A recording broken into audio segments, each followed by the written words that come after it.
Alhamdulillah wassalatu wassalamu ala Rasulillah wa ala alihi wa sahbihi wa mawalah wa la hawla wa la quwata illa billahi wa ba'd.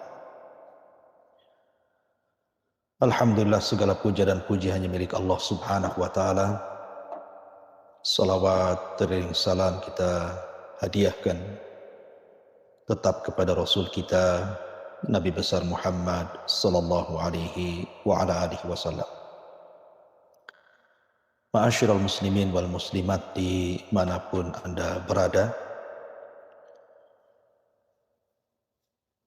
di dalam Al-Quranul Karim Allah Subhanahu wa ta'ala berfirman, Ya ayyuhan nas kulu mimma fil ardi halalan tayyiban wa la tattabi'us syaitan innahu lakum aduwwum mubin.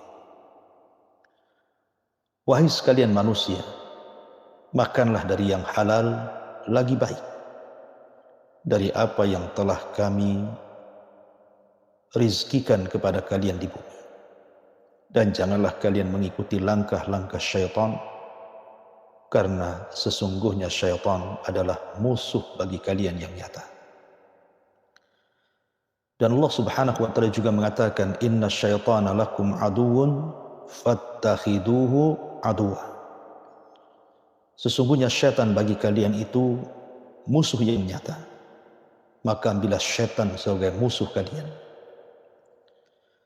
Dan Allah Subhanahu wa ta'ala juga mengatakan, wala tattabi'u khutuwati syaitan innahu lakum aduwwum mubin innama ya'murukum bis-su'i wal fahsya wa an taqulu 'ala Allahi ma la ta'lamun.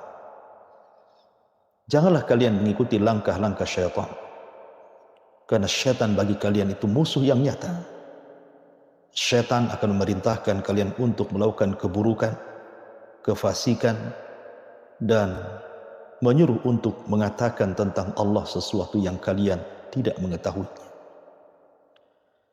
Dari ayat-ayat ini jelaslah kepada kita bahwa siapa musuh kita. Musuh kita yang paling nyata adalah syaitan. Abi Hurairah radhiyallahu anhu pernah mengatakan, ma min bani Adam mauludun illa yamsuhu asyaitanu hina yulad. Tidak ada satupun dari anak-anak Adam saat dilahirkan kecuali akan disentuh oleh syaitan. Maksudnya, setiap bayi yang dilahirkan itu maka akan ditusuk lambung bayi tersebut oleh syaitan sehingga sarihan min masyi syaitan, dia pun menangis karena sentuhan syaitan tersebut, kecuali Maryam dan putranya, maksudnya Isa ibn Maryam. Kemudian Abu Hurairah radhiyallahu an membacakan satu ayat, wa inni u'idzuha bika wa dzurriyyataha minasyaitonir rajim. Dan sesungguhnya aku akan melindungi dia dan dirimu dan anak keturunanmu dari syaitan yang terkutuk. Ma'asyiral muslimin yang dimuliakan Allah Subhanahu wa ta'ala, syaitan pernah berjanji di hadapan Allah Subhanahu wa ta'ala akan mengganggu dan menggoda anak Adam kemanapun mereka pergi dan kemanapun atau dimanapun mereka berada.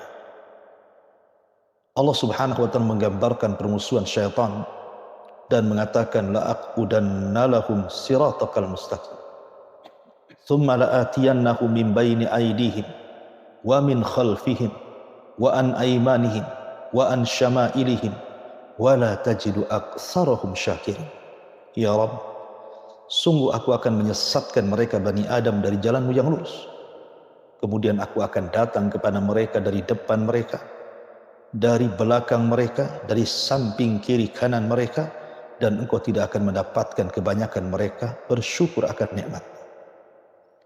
Dari sini ma'asyiral muslimin yang dimuliakan Allah Subhanahu wa ta'ala, maka syaitan akan berusaha dengan berbagai macam cara untuk menggoda Bani Adam, mulai daripada akidahnya dirusak, sebagaimana hadis Abi Hurairah radhiyallahu anhu mengatakan, ya'ti syaitan ahadukum ya'ti syaitanu ahadakum fayaqulu man khalaqa hadha wa man khalaqa hadha hatta yaqul man khalaqa rabbak. Syaitan akan datang kepada seorang hamba dan memberikan was-was dan mengatakan, siapakah yang menciptakan makhluk ini dan itu? Siapakah yang menciptakan makhluk dan ini dan itu? Sampai terakhir pertanyaannya, siapa yang menciptakan Rabbmu? Jadi dia berusaha untuk menggoda Bani Adam dan menghancurkan iman dan akidahnya. Terkadang masuk dalam ibadah supaya merusak ibadah seorang hamba. Sebagaimana hadis yang ma'ruf dari Utsman ibn Abil As radhiyallahu an, Nabi SAW suatu ketika pernah ditanya, ya Rasulullah, sesungguhnya syaitan telah mengganggu diriku dan salatku dan juga bacaanku. Maka Nabi SAW mengatakan, itulah syaitan yang dikenal dengan hinzib.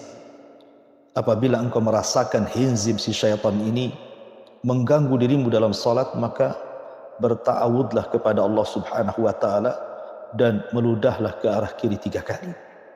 Lihat bagaimana syaitan hendak mengganggu ibadah seorang hamba. Termasuk juga dalam konteks keluarga, di mana Nabi SAW pernah mengatakan, iblis ini memiliki istana di tengah lautan.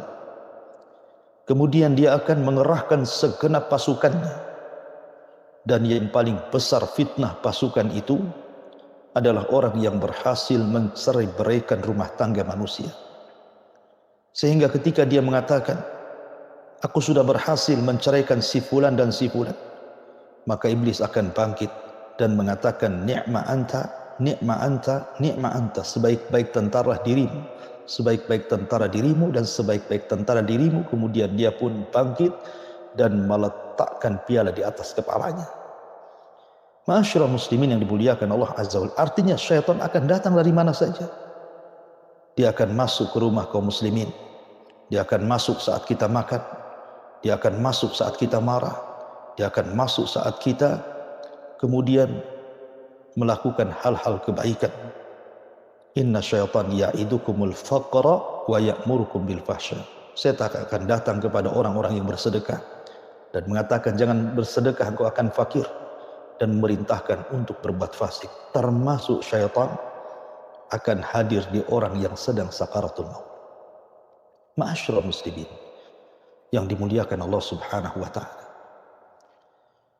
saat-saat detik sakaratul maut adalah detik-detik di mana seorang hamba menentukan apakah dia meninggal saat itu dalam kondisi su'ul khatimah atau sebaliknya meninggal dalam posisi husnul khatimah. Ma'asyiral muslimin yang dimuliakan Allah Subhanahu wa ta'ala, dari sinilah kenapa Allah Subhanahu wa ta'ala mengajarkan kepada kita satu doa yang sering kita baca, Rabbana la tuzigh qulubana ba'da id hadaitana wa hab lana min ladunka rahmatan innaka antal wahhab. Rabbana la tuzigh qulubana ba'da id hadaitana. Ya Rabb, jangan kau palingkan hati kami, jangan kau sesatkan hati kami setelah engkau berikan hidayah kepada kami. Karena dalam sebuah asar, ketika syaitan melihat ada seorang muslim yang sedang sakaratul maut, maka dia akan mengerahkan pasukannya, akan mengerahkan seluruh daya upayanya supaya orang yang sedang sakaratul maut dan dia seorang muslim tersebut meninggal bukan di atas agama Islam. Ma'asyiral muslimin yang dimuliakan Allah Subhanahu wa ta'ala, Al-Imam Al-Qurtubi dalam kitabnya At-Tadhkirah fi Ahwalil Akhirah menyebutkan satu riwayat dengan sigah tamrid. Jadi seorang hamba saat detik-detik wafatnya, maka syaitan akan tasyakul dalam bayang-bayang hamba yang sedang sakaratul maut itu, seolah-olah dia adalah ibunya, ibu yang sudah meninggalkan sebelumnya dari kematiannya. Dia datang menjelma ibunya dalam bayang-bayang kematiannya. Kemudian dia mengatakan, wahai anak, sesungguhnya agama Yahudi jauh lebih baik daripada agama dirimu. Sesungguhnya agama Yahudi jauh lebih baik dibandingkan agama yang kau anut. maka jadilah kau Yahudi. Maka kalau seorang hamba ini kemudian mengucapkan la ilaha illallah sebagaimana perintah Nabi SAW, man kana akhiru kalamihi la ilaha illallah dakhala al-jannah. Barang siapa yang akhir ucapannya la ilaha illallah, maka dipastikan dia masuk surga. Makanya Rasul mengatakan lakinu mautakum bila ilaha illallah. Ejahkan kepada orang yang sedang sakaratul maut dengan kalimat la ilaha illallah. Kalau kemudian syaitan mengajak agar orang yang sedang sakaratul maut untuk beragama Yahudi, langsung dia mengucapkan la, tidak, la ilaha illallah. Tidak ada sembahan yang berhak disembah kecuali Allah. Maka dia tidak akan berhasil untuk menjadikan orang yang sedang sakaratul maut ini su'ul khatimah. Kemudian juga digambarkan padanya tiba-tiba ayahnya yang sudah meninggal datang dan mengatakan, wahai anakku, jadilah kau Nasrani. Sesungguhnya agama Nasrani jauh lebih baik dibandingkan agama yang kau anut. Kalau dia mengucapkan la ilaha illallah, tidak ada sembahan yang berhak disembah kecuali Allah, maka dia terselamatkan dari su'ul khatimah. Makanya penting seseorang yang sedang sakaratul maut itu ditalkinkan kalimat la ilaha illallah. Begitulah syaitan berusaha untuk supaya orang yang sedang sakaratul maut ini keluar daripada agamanya, keluar dari keyakinannya dan keimanannya. Terkadang kalau seandainya orang sakaratul maut ini sedang sakit parah, dia tidak tahan dengan sakitnya. Terkadang terbayang-bayang syaitan akan datang dan mengatakan, di sana ada seorang dukun, di sana ada seorang tabib, di sana ada seorang tukang sihir yang kalau engkau panggil dia bisa mengobati dirimu. Diajak untuk melakukan kesyirikan. Makanya Allah Subhanahu wa taala mengatakan dalam Al-Qur'an, kalla idza balagatit taraq wa qila man raq. Kalla idza balagatit taraqi wa qila man raq. Sekali-kali tidak ketika nyawa berada di kerongkongan orang tersebut. Apa kata Allah?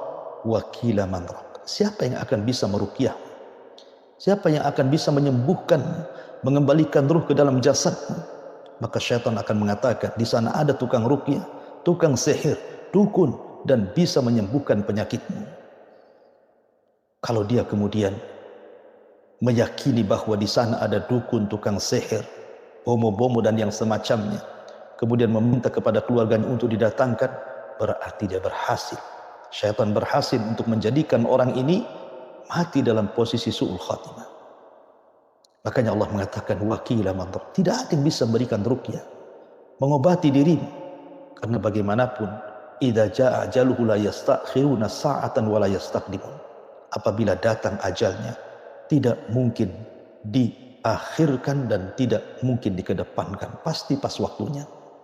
Makanya Imam Ahmad ibn Hanbal rahimahullahu taala, dan juga disebutkan oleh Imam Al-Qurtubi dalam kitab yang sama At-Tadhkirah tadi, wa Imam Ahmad ibn Hanbal rahimahullahu taala suatu ketika saat detik sakaratul mautnya, terkadang dia pingsan, terkadang dia sadar. Saat pingsannya terkadang dia mengigau dan mengatakan la ba'd, la ba'd, la ba'd. Kemudian saat sadarnya anaknya Abdullah ibn Ahmad ibn Hanbal rahimahullahu taala mengatakan, wahai bapakku, sesungguhnya saat engkau mengigau aku mendengar kata-katamu la ba'du, la ba'du. Apa maksudnya? Tidak, jangan, tidak, jangan. Ya, maka Imam Ahmad ibn Hanbal mengatakan, sesungguhnya syaitan datang kepadaku hendak memfitnah diriku. Dibuatnya aku supaya takjub dengan amalanku, dibuatnya aku supaya sombong dengan amalanku, dibuatnya aku supaya bangga dengan amalanku, dan aku katakan la, tidak, la, tidak, pergi kau dari sini. Akhirnya kemudian dia pun tidak berhasil menggoda diriku. Ma'asyiral muslimin yang dimuliakan Allah Subhanahu wa taala. Karena memang Allah Subhanahu wa taala mengatakan, wa idza dzakarta rabbaka fil qur'ani wahdahu walau ala adbarihim nufur. Sebab kalau seandainya engkau mengingat Rabb, mentauhidkan Allah Subhanahu wa taala saat detik sakaratul mautnya la ilaha illallah, maka syaitan akan berpaling dan lari dari diri kamu. Dan ketika syaitan sudah tidak berhasil lagi mengganggu diri kita saat sakaratul maut, maka malaikat akan turun. Dan Allah Subhanahu wa taala mengatakan, innal ladzina qalu rabbuna Allah tsumma istaqamu tatanazzalu alaihimul malaikatu alla takhafu wa la tahzanu wa abshiru bil jannati allati kuntum tu'adun nahnu awliya'ukum fil hayatid dunya wa fil akhirah wa lakum fiha ma tashtahi anfusukum wa lakum fiha ma tad'un. Sesungguhnya orang yang mengatakan Rabb kami Allah, kemudian istiqamah, maka detik-detik sakaratul maut malaikat akan datang membisikkan di telinganya dan mengatakan jangan takut, jangan bersedih hati, dan berbahagialah karena Allah subhanahu wa ta'ala sudah janjikan sorga kepada kami, wali-wali kalian dalam kehidupan dunia dan juga dalam kehidupan akhirat. Selama engkau di kehidupan dunia, salat, zakat, puasa, haji, ibadah, maka detik-detik sakaratul mautnya Allah akan mudahkan bagi kita untuk meninggal saat kondisi husnul khatimah. Ma'asyiral muslimin yang dimuliakan Allah azza wa jalla, makanya para salaf dijelaskan orang-orang yang Allah takdirkan mati dalam posisi su'ul khatimah karena tidak bisa melawan was-was daripada syaitan. Al-Hafidh Ibn Rajab Al-Hambali rahimahullahu ta'ala ketika menjelaskan perkataan Abdul Aziz Ibn Abi Ruwad ketika ada seorang laki-laki sedang sakaratul maut, kemudian ditalkinkan kepada orang laki-laki ini, la ilaha illallah, la ilaha illallah. Tiba-tiba kemudian dia mengatakan, ana kafirun bima taqul, aku tidak mau mengucapkan kalimat itu dan aku kafir dengan kalimat itu, iyadzan billah. Dan dia pun terus mengulang-ulang dan mengatakan, ana kafirun bima taqul, ana kafirun bima taqul. Aku kufur dengan apa yang kau katakan, aku kufur dengan apa yang kau katakan. Padahal orang yang mentalkin ini menyuruh agar dia mengucapkan kalimat la ilaha illallah, sampai akhirnya kemudian dia pun meninggal dalam kondisi tidak mengakui kalimat la ilaha illallah. Betullah sabda Nabi SAW, yub'atsu kullu abdin ala ma mata alaihi, dan dalam riwayat man mata ala syai'in ba'atsahullahu alaihi, dan tidaklah setiap hamba dibangkitkan sesuai dalam kondisi meninggalnya seperti apa, dan manusia meninggal itu biasanya dibawa kepada kebiasaan hidupnya.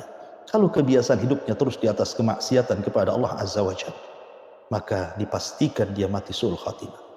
Kalau kebiasaan hidupnya dia beribadah kepada Allah, menjalankan perintah Allah subhanahu wa ta'ala, dekat dengan Allah, berusaha melaksanakan syariat Allah, maka insya Allah, maka Allah subhanahu wa ta'ala akan menutup perkaranya dengan husnul khatimah.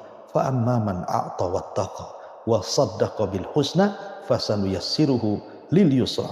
Barang siapa yang memberi, bertakwa, membenarkan akhirat, sudah mudah jalan hidupnya, mudah untuk sholat, mudah untuk zakat, mudah untuk sedekah, mudah untuk qiyamul lail, maka Allah mudahkan untuk beramal soleh yang lainnya, sehingga Allah tutup dengan amalan soleh yang sudah Allah mudahkan kepadanya, dan dia pun meninggal dalam kondisi husnul khatimah.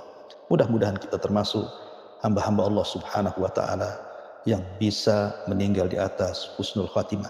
Taib, ini yang bisa sampaikan, kita kembalikan kepada moderator. Falyatafadhal mashkurah. Baik Ustaz, ada Ustaz yang perhatian sampaikan tentang titik husnul khatimah sepertinya adalah mengucapkan kata la ilaha illallah. Apakah harus kata-kata la ilaha illallah Ustaz? Bagaimana kalau misalnya orang tersebut meninggal dalam keadaan tidur Ustaz? Ya, alhamdulillah. Apakah orang yang meninggal dan tidak mengucapkan kalimat la ilaha illallah itu dipastikan mati su'ul khatimah? Tidak. Karena orang yang mengucapkan la ilaha illallah saat sakaratul maut itu bagian daripada orang yang meninggal husnul khatimah. Banyak ciri-ciri orang yang meninggal husnul khatimah, seperti berkeringat di dahi umpamanya, atau ketika dia sedang sholat, ya, sedang puasa, sedang membaca Quran, dia meninggal, artinya meninggal dalam kondisi beramal saleh di tempat-tempat yang baik, saat kondisi baik gitu ya. Atau memang dia orang baik, orang taat, orang soleh, tapi meninggalnya mungkin kena musibah seperti tenggelam, seperti terkena runtuhan, seperti seorang yang sedang melahirkan kemudian meninggal, tapi dia orang baik, orang taat, ya, maka itulah mungkin caranya, atau mungkin sengaja Allah buat meninggal di hari Jumat, ya, di bulan Ramadan. Pokoknya Allah pilihkan hari-hari yang baik untuk dia, itu juga bagian daripada meninggal husnul khatimah. Wallahu a'lam. Baik Ustaz. Dan akhirnya sahabat pendengar yang juga bersama TV, kita akan bacakan pertanyaan yang sudah Anda kirimkan sebelumnya melalui WhatsApp di nomor 09 010106. Yang kali ini pertanyaan pertama yang mengirimkan itu berasal dari hamba Allah di Batam. Assalamualaikum Ustaz. Waalaikumsalam. Ustaz, Afwan, tolong jelaskan tentang ciri-ciri jin, iblis, syaitan, dan malaikat. Karena Anda mendengar bahwasanya mereka adalah masuk satu jenis Ustaz. Iya. Bismillahirrahmanirrahim. Ada pertanyaan, apa perbedaan antara malaikat, jin, dan juga iblis? Ma'asyiral muslimin yang dimuliakan Allah Subhanahu wa taala. Adapun malaikat dan jin ini sudah jelas. Sebagaimana hadis Nabi sallallahu alaihi wasallam, khuliqatil malaikatu min nur wa khuliqatil jan min marijim min nar. Bahwa malaikat dicipta dari cahaya dan jin itu dicipta dari ujung nyala api. Adapun iblis menjadi silang pendapat. Apakah iblis ini bagian daripada para malaikat? Apakah iblis ini bagian daripada jin? Sebagian para ulama mengatakan bahwa iblis ini bagian daripada para malaikat. Sebagaimana disebutkan dalam Al-Imam Al-Alusi dalam kitab Ruhul Ma'ani, bahwa sebagian ulama mengatakan bahwa iblis itu bagian daripada para malaikat karena dia hidup di tengah-tengah para malaikat.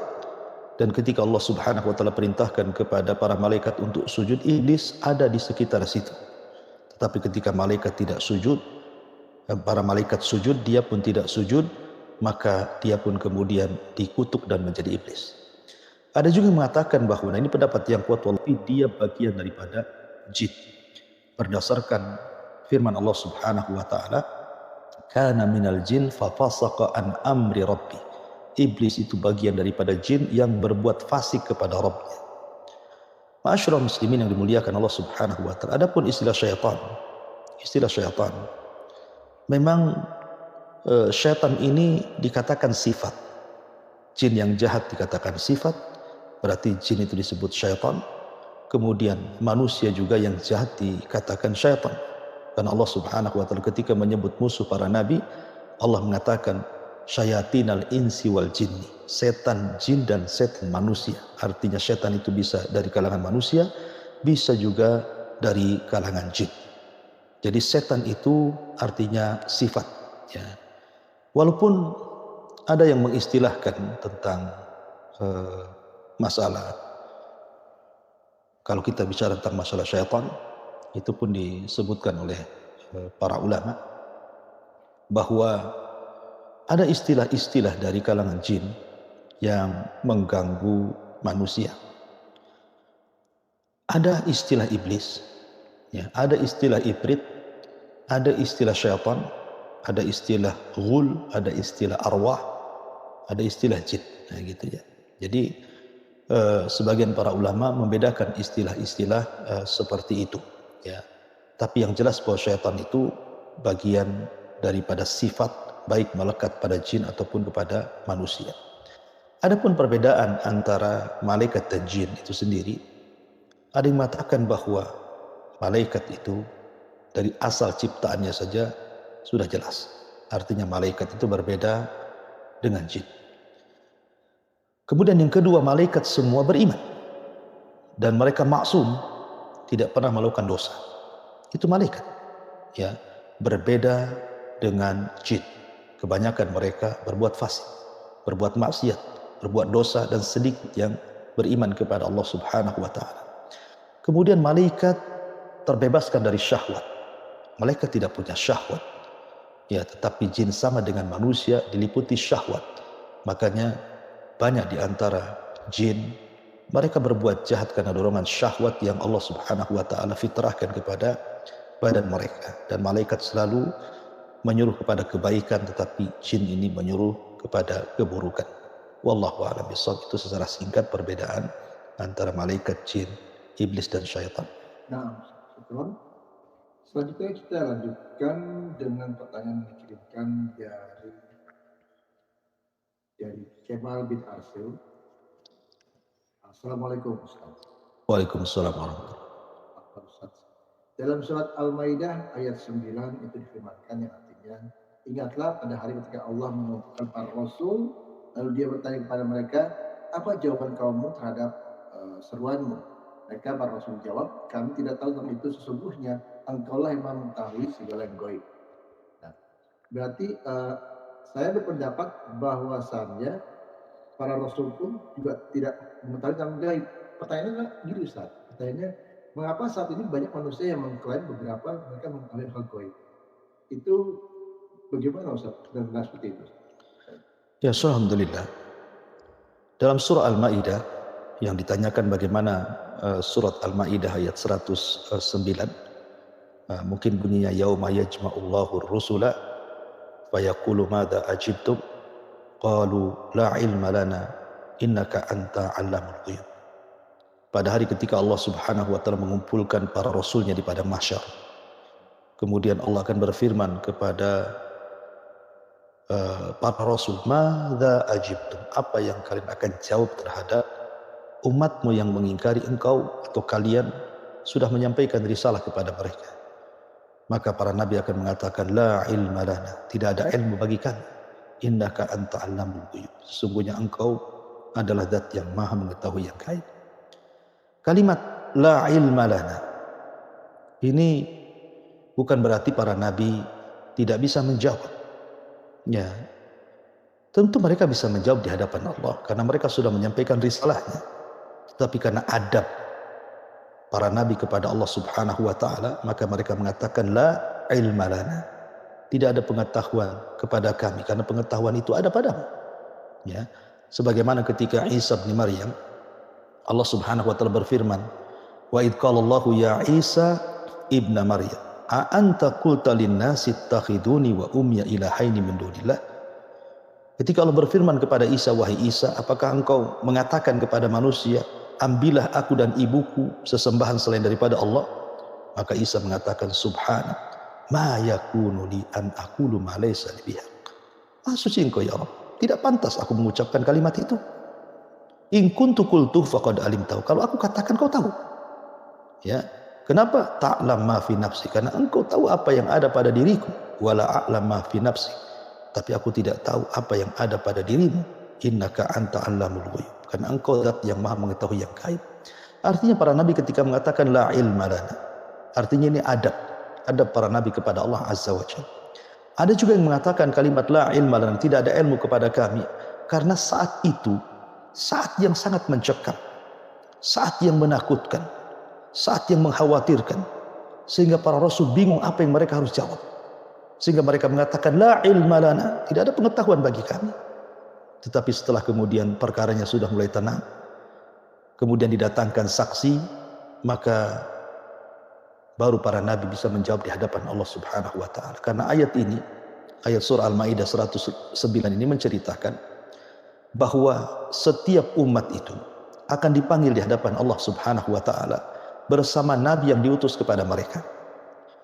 Kemudian Allah Subhanahu wa taala akan berfirman kepada para nabi dan juga umatnya, sudahkah nabi ini menyampaikan risalahnya kepada kalian? Maka umatnya yang kafir akan mengatakan, tidak ya Rabb, dia berdusta, dia tidak pernah menyampaikan risalah dia kepada kami. Maka Allah Subhanahu wa taala akan mengatakan kepada nabi ini, kenapa engkau tidak menyampaikan risalahmu kepada mereka? Maka nabi ini mengatakan, kami sudah menyampaikan risalahnya ya Rabb, tapi mereka berdusta. Maka Allah mengatakan, kalau begitu datangkan saksi kalau engkau memang sudah menyampaikan risalahnya. Maka nabi ini akan mengatakan, contoh saja Nuh atau Ibrahim atau Musa atau Isa akan mengatakan, kami punya saksi. Kemudian mereka pun mendatangkan Rasul kita Muhammad SAW dan menjadi saksi bahwa mereka sudah menyampaikan risalah kepada umatnya. Maka Allah akan mengatakan kepada Nabi SAW, kenapa engkau akan jadi saksi kepada mereka sementara engkau tidak hidup di zaman mereka? Ya, engkau hidup di zaman sekarang. Mereka hidup di zaman siapa? Engkau tidak pernah hidup di zaman mereka. Kenapa engkau jadi saksi mereka? Maka Nabi SAW mengatakan, sesungguhnya aku siap menjadi saksi bahwa mereka sudah menyampaikan risalah mereka kepada umatnya, karena engkau sendiri yang mengatakan bahwa mereka sudah menyampaikan risalah. Kemudian Rasul membacakan ayat Al-Quran tentang bagaimana Nuh menyampaikan risalahnya, kemudian Musa menyampaikan risalahnya, kemudian Isa menyampaikan risalahnya, kemudian semua para nabi sudah menyampaikan risalahnya. Dari sini kita tahu bahwa semua para nabi akan ditanya. Fala nas'alanna alladzina ursila ilaihim wala nas'alanna al-mursalin. Dan kami akan tanya kepada orang-orang yang diutus kepada mereka rasul, bahkan kami pun akan tanya para rasul. Fawarabbika lanas'alannahum ajmain. Sungguh kami akan bertanya kepada mereka semuanya, termasuk juga para nabi, sebagai bentuk pertanggungjawaban mereka di hadapan Allah Subhanahu wa taala. Itu makna ayat surah Al-Maidah 19 ini. Adapun yang dipahami penanya bahwa berarti kalau gitu para nabi tidak tahu yang gaib. Ya, memang para nabi tidak tahu yang gaib. Tidak ada nabi yang tahu yang gaib. Nabi itu tahu yang gaib karena Allah Subhanahu wa taala memberitahu. Seperti Nabi SAW diberitahu di akhir zaman akan muncul Dajjal, akan turun Isa, akan datang Ya'juj Ma'juj, akan datang Dukhan, akan datang gempa dari arah timur barat dan jazirah Arab, akan datang api yang menggiring manusia dari Aden sampai ke Syam.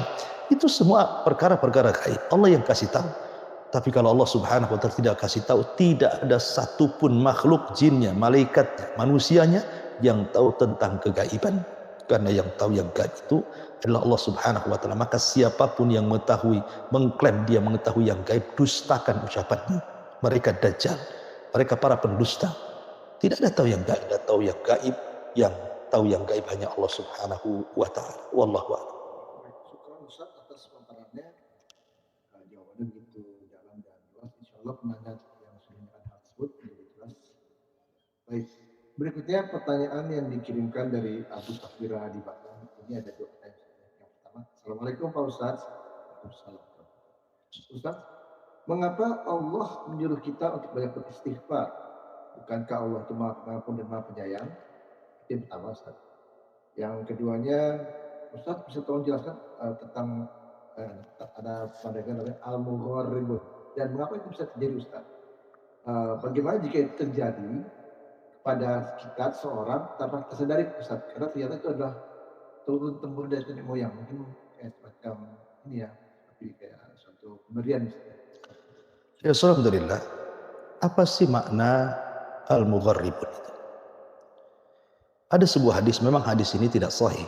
Ulama mengatakan hadis ini dhaif. Hadis dari Ummul Mukminin Aisyah radhiyallahu anha ketika dia bertanya kepada Nabi SAW bahwa dia diperlihatkan sesuatu dari alam jin. Maka Nabi SAW mengatakan, Inna fikum al-mugharribun. Sesungguhnya pada kalian itu ada mugharrib. Mugharrib itu jin yang selalu menyertai manusia, disebut mugharribun. Ya, karena ketika Rasul ditanya wa mal mugharribuna ya Rasulullah, apa itu mugharribun ya Rasulullah? Maka Rasul mengatakan alladzina yashtariku fihimul jin. Orang yang selalu disertakan padanya jin yang mengganggunya. Ada sebagian para ulama ketika memahami kalimat mugharribun artinya jin yang menyertai manusia. Artinya jin-jin yang jahat. Yang terkadang ketika seseorang suami istri menggauli atau berjima, melakukan hubungan suami istri, maka jin mugharrib ini akan datang, kemudian akan mengganggu orang yang sedang melakukan hubungan untuk tidak mengingat Allah, untuk tidak berzikir, untuk tidak mengucapkan Allahumma jannibna syaitan wa jannibi syaitan ma razaqtana. Ya Allah, jauhilah syaitan dan jauhilah apa yang akan kau rizkikan kepada kami dari syaitan. Dia dilupakan untuk membaca basmalah dan ta'awud, sehingga syaitan ikut melakukan perjimaan bersama suami istri itu.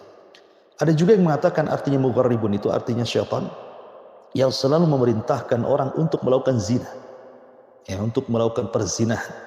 Maka syaitan tidak akan meninggalkan anak-anak muda atau anak-anak putri yang bermaksiat kepada Allah, kemudian terus diwaswasi untuk melakukan perzinahan. Ada juga yang mengatakan mugharribun itu artinya syaitan yang datang kepada para dukun, kepada paranormal, yang memberikan kabar dusta untuk disebarkan di tengah-tengah manusia. Ada juga yang mengatakan mugharribun artinya qarin, karena setiap manusia itu punya qarin dari kalangan jin, di mana qarin ini akan terus berikan was-was kepada manusia untuk berbuat jahat, untuk bermaksiat kepada Allah Subhanahu wa taala. Nah, itu disebut mugharrib. Ya, bisa saja mungkin jin itu juga turun-temurun sifatnya, seperti umpamanya orang tuanya seorang dukun, orang tuanya seorang paranormal, orang tuanya orang-orang yang mungkin dianggap orang-orang sakti dan yang lainnya. Ketika meninggal, maka tidak ditinggalkan anaknya kecuali dikehendaki ingin seperti neneknya, seperti orang tuanya, supaya sesat juga, supaya melakukan kesyirikan juga. Nah, boleh jadi mugharibun itu bisa terjadi turun temurun, ya kan? Akan tetapi bagaimanapun kita diberikan oleh Allah Azza wa Jalla, dibekali malaikat yang juga sebagai korin kita untuk menjaga kita. Oleh karena itulah maka supaya kita tidak terganggu oleh mugharibun, maka perbanyaklah zikir kepada Allah Subhanahu wa taala, istighfar, kemudian juga membaca Al-Qur'an, kemudian lakukan hal-hal yang sifatnya bisa menjauhkan kita dari syaitan, berdoa sebelum tidur, membaca ayat kursi dan yang lainnya, dan juga berusaha untuk istiqomah. Ini pertanyaan yang apa itu mugharibun. Adapun tentang pertanyaan tentang kenapa kita disuruh untuk istighfar, ya, kenapa kita disuruh untuk istighfar padahal Allah Subhanahu wa taala Rahim, ya, Maha Pengampun lagi Maha Penyayang. Kenapa kita disuruh istighfar? Bahkan bukan hanya kenapa kita disuruh istighfar, kenapa Nabi juga disuruh istighfar? Kalau kita boleh buat pertanyaan lagi, jangankan kita, Nabi aja disuruh beristighfar. Padahal Nabi itu maksum, Nabi itu sudah diampuni dosanya yang telah, yang sedang, dan yang akan datang. Lah kok suruh istighfar pula Nabi? Bagaimana pula kita? Maka para ulama mengatakan, kenapa Nabi saja disuruh beristighfar kepada Allah Subhanahu wa taala? Ya.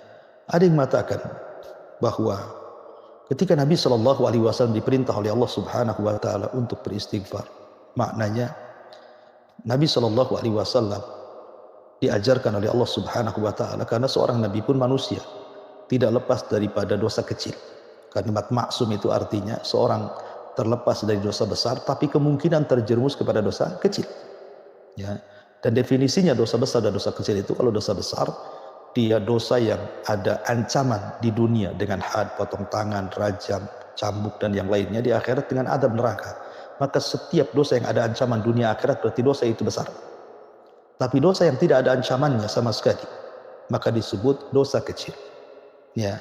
Lah, seorang nabi diartikan maksum. Sebagian para ulama mengatakan, apa sih arti maksum? Terbebas dari dosa. Maksudnya terbebas dari dosa syirik, dosa-dosa besar, tetapi kemungkinan juga bisa terjerumus kepada dosa kecil. Maka biar Nabi SAW sama sekali tidak tersentuh dosa, makanya diperintah oleh Allah Subhanahu wa taala untuk banyak-banyak beristighfar juga. Bahkan Rasul itu istighfar sehari itu tidak kurang daripada 100 kali. Yang kedua, Nabi SAW beristighfar itu karena dia ingin menjadi hamba Allah yang bersyukur. Bersyukur akan karunia dari Allah Subhanahu wa taala, dari kenabian yang Allah anugerahkan kepadanya. Dan itu bagian daripada adab seorang nabi kepada Allah Subhanahu wa taala. Dari sini mafhum aulawinya, kalau para nabi saja diperintahkan untuk beristighfar kepada Allah Subhanahu wa taala, bagaimana pula kita? Maka sudah selayaknya kita beristighfar kepada Allah Subhanahu wa taala. Adapun pertanyaannya, kenapa kita harus beristighfar sementara Allah Ghafurur Rahim? Lah bagaimana Allah akan mengampuni kalau kita tidak istighfar? Di antara sifat Allah itu Ghafur, Maha Pengampun. Jadi kalau Anda berbuat dosa, bukan berarti Allah langsung mengampuni karena dosa yang kita lakukan.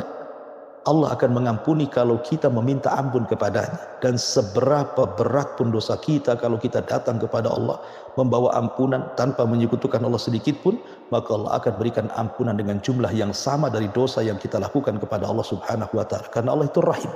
Allah itu lebih mendahulukan ampunannya dibandingkan kemurkaannya. Inna rahmati sabaqat ghadabi. Rahmatku lebih mendahulukan dibandingkan murkaku, kata Allah Subhanahu wa ta'ala. Wallahu a'lam. Baik, jazakallah. Dan kembali di pertanyaan berikutnya sudah terjawab semuanya, sahabat Al-Haq dan juga pemirsa TV. Berikut pertanyaan dikirimkan dari Abu Aisyah di Batam. Assalamualaikum Ustaz. Assalamualaikum. Afwan, bisa Ustaz tolong jelaskan tentang suatu kaum yang Allah kutuk jadi kera dan babi? Oh, itu benar nyata Ustaz? Ya, alhamdulillah, salatu wassalamu ala Rasulillah. Tentang apakah ada kaum yang dikutuk menjadi kera dan babi. Sebenarnya kisah kutukan manusia kepada kera dan babi itu disebutkan di 3 ayat dalam 3 surah. Ya, Al-Baqarah 5, kemudian dalam surah Al-A'raf ayat 166 dan juga Al-Maidah ayat 60. Itu ketika Allah Subhanahu wa taala bercerita tentang kisah Ashabus Sabti. Dan yang paling jelas ya kalau Anda membaca surah Al-A'raf 166 sampai 163 sampai 166 itu jelas sekali kisahnya. Allah Subhanahu wa taala berfirman, "Was'alhum 'anil qaryati allati kanat hadiratal bahri." Jadi ada sebuah kaum dari kalangan Yahudi yang tinggal di perbatasan di pinggir lautan. Wallahu a'lam letaknya di mana. Al-Qur'an tidak menjelaskan letaknya di mana, itu kan karena juga kalau memang ini penting tentu akan diletakkan dijelaskan tempatnya. Tapi ketika Allah Subhanahu wa taala tidak menyebutkan tempatnya, maknanya tidak ada ibrah dalam hal mengetahui tempat. Yang jelas ibrah dari kisahnya ya. Jadi ada rombongan Yahudi itu berada di pinggir lautan. Kemudian mereka diberikan hari, karena orang Yahudi itu kan dengan hari Sabtu itu sangat sakral sekali. Mereka ketika datang hari Sabtu tidak boleh melakukan perkara-perkara dunia. Mereka harus fokus kepada perkara akhirat dan ibadah. Tapi Allah Subhanahu wa taala uji di hari Ahad, Senin, Selasa, Rabu, Kamis, Jumat, apabila mereka mencari ma'isyah ke lautan, tiba-tiba ikan-ikan itu seolah-olah hilang, ya, tidak tampak. Walaupun mereka dapat ya tidak seberapa banyak. Tetapi ketika hari Sabtu tiba-tiba ikan itu kemudian banyak, loncat-loncat, seolah-olah melambai-lambai untuk ditangkap. Sehingga Allah mengatakan, "Idh ya'duna fi sabti idh ta'tihim khitanuhum yauma sabtihim surra'ah." Ketika datang ikan-ikan di hari Sabtu, meloncat-loncat di atas lautan, maka mereka pun tergiur. Tapi apa yang terjadi? Mereka tidak boleh mengambil ikan di hari itu. Wa yauma la yasbituna wa la ta'tih. Kemudian Allah mengatakan, "Kadzalika nabluhum bima kanu yafsukun." Allah berikan ujian. Ya, sabarkah mereka dengan perkara itu? Masih menghormati hari Sabtukah atau mereka tergerak syahwatnya untuk melanggar hari Sabtu? Akhirnya sebagian orang fasik mereka justru kemudian mereka melakukan yang dilarang oleh para nabi. Tidak boleh merobek hari Sabtu dengan mengambil ikan, mereka pun malah mengambil ikan di hari yang sakral. Dari sinilah kemudian bangkit satu kaum yang keras agar mereka jangan mengambil ikan dari Sabtu, tapi mereka ngeyel tidak mau. Tapi muncul kelompok yang ketiga dan mengatakan, sudahlah, jangan kalian melarang mereka untuk mengambil ikan dari Sabtu, biarkan mereka, karena mereka kaum yang diadab. Akhirnya Allah Subhanahu wa taala pun kemudian kutuk orang-orang yang mengambil ikan dari Sabtu, dan Allah katakan, kunu qiradatan khasi'in, jadilah kalian kera-kera yang hinakan. Ketika orang-orang solehnya membuat tembok untuk memisahkan diri dari orang-orang fasik, tiba-tiba mereka tidak mendengar lagi suara-suara kebahagiaan orang yang menangkap ikan dari Sabtu, senyap sepi. Maka mereka pun ketika naik memanjat ke tebing dan lihat di atas tembok mereka rupanya tidak ada orang. Setelah kemudian mereka menghampiri lautan itu, rupanya semua sudah menjadi kera. Dan Allah Subhanahu wa taala katakan, kunu qiradatan khasi'in. Dalam surah Al-Maidah, mereka dikutuk menjadi kera dan juga babi. Ada yang mengatakan anak-anak mudanya dikutuk menjadi kera dan orang tuanya dikutuk menjadi babi. Ada juga yang mengatakan orang-orang yang mengambil ikan dari Sabtu dikutuk menjadi kera, dan orang-orang yang melarang kepada orang yang melarang mengambil ikan dari Sabtu dikutuk menjadi babi. Wallahu a'lam. Itu sebuah kenyataan. Tetapi apakah kemudian pengutukan-pengutukan seperti ini terjadi kepada umat Islam? Ini kan umat terdahulu. Mungkinkah akan terulang? Manusia bisa dikutuk menjadi babi? Ulama menjawab, bisa saja terulang, tetapi bukan dalam bentuk masyarakat. Ini kan satu masyarakat gitu ya, dalam bentuk orang ramai, jamaah dikutuk. Tapi kalau perorangan memungkinkan. Dan itu pernah terjadi di zaman Al-Imam Ibnu Hazm rahimahullah ta'ala. Ketika Nabi SAW bersabda, agar seseorang tidak boleh ketika sholat mengangkat kepalanya ke langit. Dalam riwayat, agar seorang tidak boleh mendahului imam. Kemudian Rasul mengatakan, atau kalau dia tetap melakukannya, maka wajahnya akan dirubah menjadi wajah keledai. Kemudian ada orang yang kemudian tidak yakin dengan hadis ini. Kemudian dengan istihza mengolok-olok, dia pun dan mengatakan, tidak mungkin kalau saya mendahului imam tiba-tiba kepala saya jadi keledai. Kemudian akhirnya dia pun sholat, dan betul-betul dia praktekkan hadis itu, mendahului imam. Sebelum imam ruku dia sudah ruku, sebelum imam sujud dia sujud. Artinya dia betul-betul melanggar hadis itu. Setelah sholat memang Allah Subhanahu wa taala bentuk kepalanya seperti keledai. Dan itu terjadi di zaman Al-Imam Ibnu Hazm, seorang ulama dari Andalus gitu ya. Artinya bahwa bisa terjadi perorangan, tetapi kalau dalam bentuk jamaah, kata para ulama tidak akan terulang pengutukan orang menjadi babi dan juga jadi kera. Tapi dalam bentuk yang lain, mungkin orangnya tidak berubah menjadi kera dan babi, tapi wataknya, sifatnya, maka itu juga bisa terjadi kepada umat Islam. Wallahu a'lam. Baik, jazakallahu Ustaz. Kemarin begitu luas dan panjang, dan insya Allah jawaban dari tadi bisa menjawab pertanyaan dari Abu Safira, dan semoga mendengarkan penjelasan Ibu tadi. Baik. Berikutnya pertanyaan terakhir saat ini. Ini pertanyaannya berasal dari Anda ingin bertanya Ustaz tentang apakah sebenarnya Ustaz menjadi penyebab dari adanya perang Badar? Satu itu, dan kata Badar itu dari apa Ustaz? Dari bukit atau mungkin dari tempat Ustaz? Syukur. Iya, alhamdulillah. Salatu wassalamu ala Rasulullah amma ba'd. Adapun tentang masalah perang Badar, peperangan Nabi Shallallahu Alaihi Wasallam itu terkadang dinamai karena tempat perangnya memang di sebuah tempat yang dinamai tertentu, maka perangnya pun ia dinamai dengan nama tempat peperangannya. Seperti perang Uhud. Kenapa disebut perang Uhud? Karena memang terjadi di Bukit Uhud. Ya. Ataupun perang Bani Mustalik, karena yang diserbu adalah Bani Mustalik. Kabilah Mustalik, maka disebut perangnya Bani Mustalik. Ya. Termasuk juga Badar. Kenapa kemudian disebut perang Badar?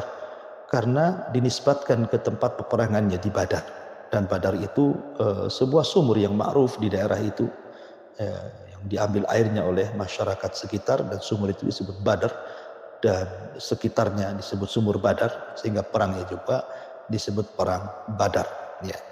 Adapun sebabnya ma'ruf, karena Nabi Shallallahu Alaihi Wasallam ketika itu hendak mengambil hak yang diambil oleh orang-orang Quraisy ketika hijrah, di mana para sahabat tidak ada yang mengambil satupun kekayaannya karena diambil alih oleh orang-orang Quraisy, baik tanah, kebun, rumah, usaha, sehingga betul-betul sahabat yang hijrah ke Madinah itu tidak membawa apa-apa. Sehingga ketika kaum muslimin sudah kuat di Madinah, maka mereka ingin mengambil hak apa yang sudah dicuri dan diambil dan dirampas oleh orang-orang kafir Quraisy. Ketika mereka mendengar ada kafilah Abi Sufyan dari Syam membawa dagangan orang-orang Mekah, maka Rasul mempersiapkan pasukan tanpa paksaan untuk terlibat sekitar 300 sahabat. Itu pun kebanyakan orang Ansor. Padahal yang punya kepentingan orang Muhajir. Menunjukkan bagaimana solidaritas kuat orang-orang Ansor membantu saudaranya orang-orang Muhajirin. Kemudian ketika mereka hendak menghadang kafilah Abi Sufyan yang membawa harta yang banyak, hartanya orang-orang Quraisy, Abi Sufyan ini cerdas. Akhirnya kemudian mengirim seorang penunggang kuda bayaran namanya Dhamdham untuk memberitahu Abu Jahal bahwa dia akan diserang oleh Rasulullah SAW dan juga pasukannya. Maka dari sinilah kemudian Abu Jahal menyiapkan 1000 pasukan, kemudian menolong Abi Sufyan, maka ketemulah kemudian di Badar. Maka terjadilah perang Badar. Nah, itu diantara sejarah sedikit apa penamaan Badar dan apa penyebabnya. Wallahu a'lam. Baik, jawabannya juga tidak ketahui juga ya Pak Ustaz, dan juga keterangan asal-muasal dari perang Badar tersebut. Baik, mungkin Ustaz sebagai penutup dari program kita ini ada sedikit satu kalimat penutup yang mungkin sebagai kalimat sebagai penambahan untuk semuanya atas data yang sudah dikirimkan di atas ini. Ya, alhamdulillah, assalatu wassalamu ala Rasulillah, amma ba'du. Ma'asyiral muslimin yang dimuliakan Allah Subhanahu wa taala. Di awal sudah saya jelaskan tentang bagaimana syaitan itu akan datang kepada orang-orang yang sedang sakaratul maut agar dia keluar dari agama Islam sehingga mati di atas kekufuran. Tentu syaitan akan berusaha keras untuk menyesatkan anak Adam saat sakaratul maut. Sehingga ketika syaitan ini berhasil, ya dengan berbagai macam cara, berarti dia telah menyesatkan satu orang dan orang tersebut akan menjadi pengikutnya kelak masuk neraka jahanam. Lalu apa penyebab orang itu sampai meninggal dalam kondisi su'ul khatimah? Ya. Tentu yang pertama karena fasadul akidah, karena rusak akidah. Ya. Kemudian yang kedua al-israr alal ma'asi, terlampau banyak maksiat sehingga akhirnya dia susah untuk bertobat. Kemudian Allah akhiri dia kehidupannya dengan maksiat sehingga su'ul khatimah. Kemudian yang keempat, karena banyak melakukan dosa besar, sehingga dia pun diwafatkan dalam kondisi seperti itu. Kemudian terlampau cinta dengan dunia dan meninggalkan akhirat. Terlampau sibuk dengan perniagaan, sibuk dengan usaha, sibuk dengan mengejar dunia sehingga lalai dengan akhirat, sampai akhirnya Allah Subhanahu wa taala mengatakan al-hakumut takatsur hatta zurtumul maqabir, karena lalainya mengejar kepada akhirat dan semangatnya mengejar dunia, akhirnya dunia melalaikannya sehingga dia dipendam dan masuk dalam kuburan. Termasuk juga dia mudah untuk berpaling dari istiqomah. Ya, dia tidak istiqomah dalam agamanya. Sehingga ketika dia tidak istiqomah itulah, maka terkadang dia diwafatkan dalam posisi su'ul khatimah. Oleh karena itulah ma'asyiral muslimin yang dimuliakan Allah Subhanahu wa taala, pentingnya seseorang itu berkawan dengan orang-orang soleh, hadir di majelis-majelis taklim, kemudian juga tidak sembarang mencari kawan, kemudian juga tetaplah beribadah kepada Allah Azza wa Jalla, paksakan untuk mendekatkan diri walaupun dalam kondisi malas, karena memang hidup manusia itu terkadang ada fatrah, ada masa futurnya, terkadang ada masa semangatnya. Maka barang siapa saat futur dia tetap menjalankan sunnah Nabi Shallallahu Alaihi Wasallam ataupun ibadah kepada Allah Azza wa Jalla, faqad ihtada, kata Rasul, maka engkau akan diberikan hidayah sampai akhirnya Allah Subhanahu wa taala wafatkan kita dalam posisi husnul khatimah. Wallahu a'lam bishawab. Mudah-mudahan manfaatkan. Saya kembalikan kepada moderator, fal yatafadhal mashkura. Baik, jazakallahu khairan Ustaz atas paparannya. Dan tentunya sahabat dari dan juga